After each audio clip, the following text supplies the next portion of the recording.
6.17 부동산 대책이 발표됐지만 서울 아파트값 오름세는 계속되고 있습니다. 한국감정원이 발표한 7월 첫째 주 아파트 가격 동향 자료를 보면 서울 아파트값 상승률은 6월 마지막 주 0.06%에서 0.11%로 상승폭이 커졌습니다. 강남 지역에선 거래 허가 구역으로 지정된 강남구와 송파구 5개 동 이외 지역 아파트값이 상승하고 있는데 송파구는 신천동과 문정, 방이동 위주로 가격이 올라 0.18%의 상승률을 기록했습니다. 강북은 6.17 대책 이후 지금 아파트를 사지 않으면 평생 집을 가질 수 없다는 30, 40대 젊은 층의 불안 심리가 반영되면서 상대적으로 가격이 저렴한 도봉과 노원, 강북구로 매수세가 몰려 아파트값이 상승했습니다. 지난달 은행의 가계대출이 역대 6월 가운데 최대 규모인 8조 1천억 원 급증했습니다. 6.17 부동산 대책 시행에 앞서 주택담보대출이 늘었는데 여기에 주택매매자금에 SK바이오팜 공모주 청약까지 가세하면서 신용대출도 6월 증가폭으로는 사상 최대를 기록했습니다. 취재기자 연결합니다. 이종수 기자. 네, 한국은행입니다. 네, 지난달 은행의 가계대출이 폭증했다고요? 네, 그렇습니다.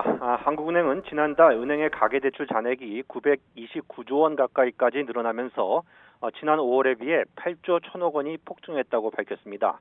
통계를 시작한 2004년 이후 6월 증가폭으로는 역대 최대입니다.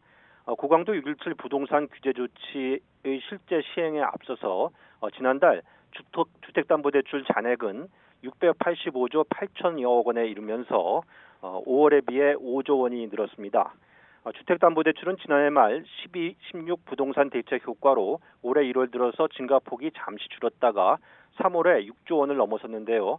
5월에는 증가폭이 4조 원 아래로 줄었다가 지난달에는 5조 원으로 올라섰습니다.